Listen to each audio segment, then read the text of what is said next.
Hello and welcome to the Quebber channel. I am Jason, your host. I hope you're all having a wonderful day. Why haven't I done a video earlier today? Because I've got distracted by a game I'm playing. Okay, so as a lot of you know, I like hentai games, not safe for work games. But this isn't because they're games with sex in.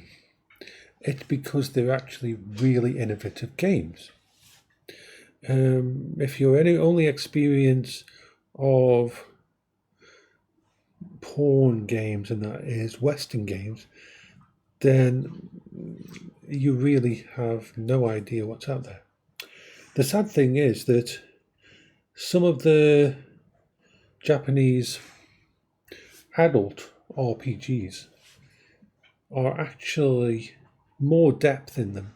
There's more to the actual game than any Final Fantasy. I would put them against any Final Fantasy game, any Altus game, any Persona game, and they'd kick their asses.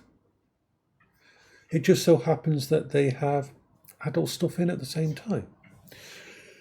So I'm not going to mention the name of this game that I'm playing. It actually came out a while ago. I bought it. I buy most of my adult games on DL site. I believe that if I enjoy a game, even if it's that kind of game, I am going to actually buy it. It's not available on Steam. It's not translated to English, but with something like Text Tractor or the latest AI setup, you can actually understand nearly everything in the game. So why do I class this game as being better than any game I've played for the last couple of years, except The Long Dark and a couple of others? Well, you start off, it's a basic, you think, okay, I knew it was by a company that I liked. I knew that it was an RPG Maker game, and I knew that it was something that would have a lot to it, but I was blown away. In the last 3 days, I played 30 hours. Now, I haven't played that amount of time in a game. I haven't put that kind of effort into a game for years. I might play a game for 5 minutes. I might play another game. I might start trying get into Baldur's Gate and play for 5 minutes and then forget about it and then play and not play for 6 months. All my spare time over the last couple of days has been spent playing this single game. I was going to the point of wondering whether or not I actually, except for the time I've been playing EDF with some friends, but. So let me try to describe how this game goes. You start off as a princess in a castle. You're about to go out on your rounds fighting monsters out there because there's demonic monsters out there. You think, oh God, it's just going to be normal. You're going to get attacked and that. Okay. So you leave the castle. And when you leave the castle with your entourage, someone attacks the castle and, it's a fortress, takes over the fortress. And then you think, okay, I'm going to have to go back to the castle and fight them. I might have to go to different places, get people together and all this kind of stuff. You think that normal thing, I've done it a million times in games. No, your main character gets kidnapped by the actual people that have just attacked the fortress. One of your people manages to escape and send word out that help is needed, that the princess has been captured. So at this point you think, okay, so it's going to be, I'm going to have to put together a party and I'm going to have to go back to there. You think, I played these kind of things before. Okay. At this point in the game radically changes.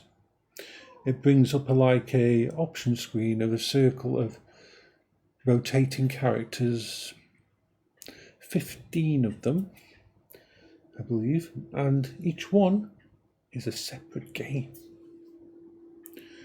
You've got to take each one of these characters in whatever situation they're in, solve whatever they're doing, get them together with their friends, and then start to head them towards saving the princess. So you go into one of them.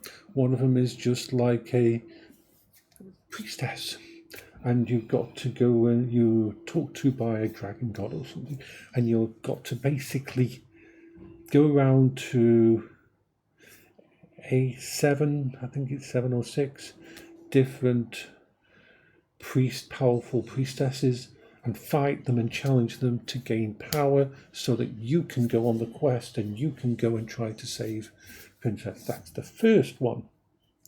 But each one is completely different.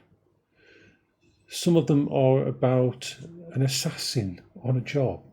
Others are about a martial artist that's challenging and trying to find out about the death of her mother.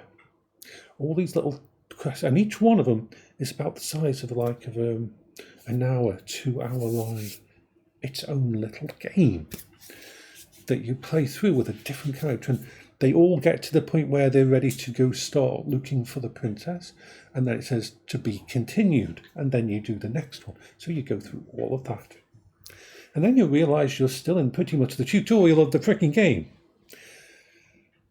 At that point in time, the princess managed to escape. Now, I'm telling you all this because the tragedy is most of you will never ever play this game. So it doesn't matter really about spoilers. But at this point in time, you gain control of the actual princess. The princess who has been cursed by tentacle clothing. Now you have a choice in these situations.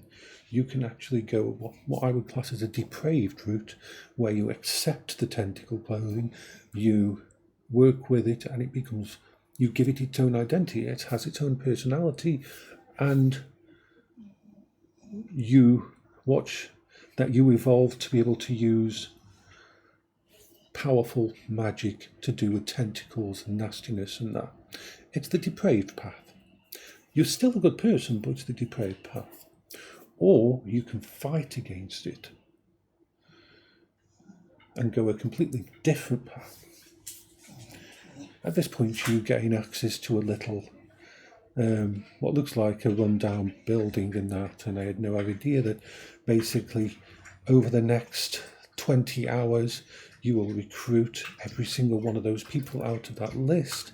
You will do quests to try and get to them, because you don't just get them, you've got to go on another set of quests for each one to try and find them and try and help out around the town and cities. You meet up with some in a bar, you will meet up with others in a mine where they're fighting some, you'll meet up some that have got grabbed by some demonic monsters, and all these things are going on all at the same time. You bring them all back to your base, you become a mercenary, you set everything up in the base, and you still slowly start to build it up. You repair the places, you enhance it, you have your own crafting system, you have your own leveling up. All your weapons can be done through a building that you've just upgraded. You get a bathhouse where you can have conversations with every one of your characters and evolve them, and class quests for them and character quests for them, which will make them more powerful, a bit like Persona type thing, but a different way. And then you've got another section that's the mages section that you've just opened up that will allow you access to books and all this.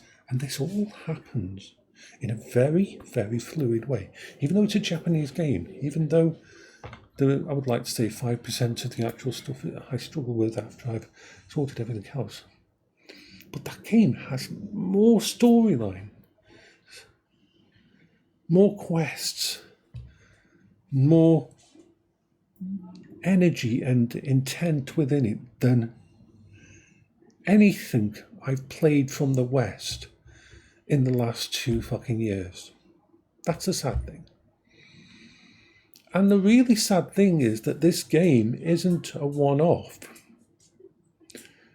There's at least 20 games out there that I could name that are adult games from Japan and that have naughty stuff in them, but that have more role play, more consequences, more sacrifice, more spirituality, more fight, more reason to fight in game and reason to care about the characters than you get in any of the shit that they throw out these days in the West. And it's really sad. I thought I was getting bored with games. I thought I was getting bored with playing games. But I am actually not. It is just I am getting tired and bored of the same old crap, the same old sequels and redos and reboots and things.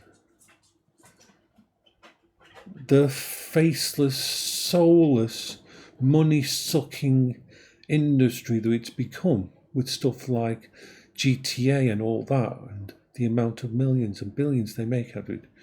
And Bethesda trying to monetize mods and all this kind of crap and taking away from the passion of it.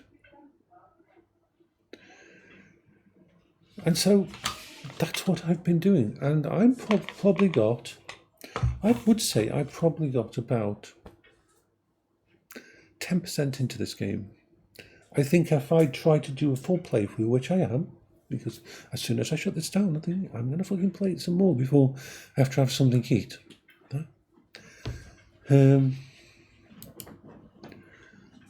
I am currently.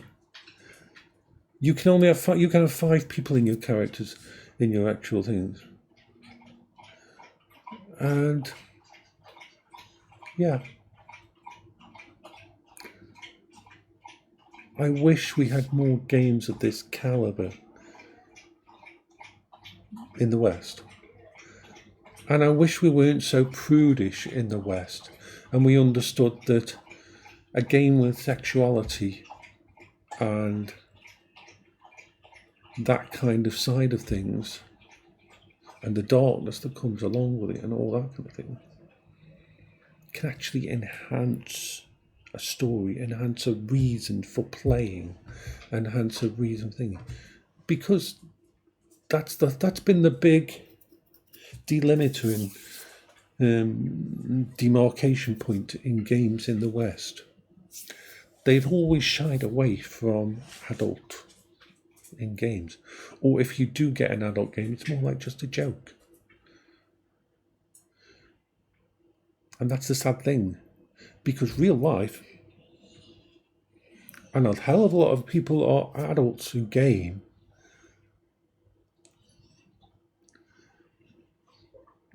We have sexuality and adult content in real life, but in our games we are never allowed to have that. And it's kind of interesting that this happens. But no, I'm once again have a passion for games.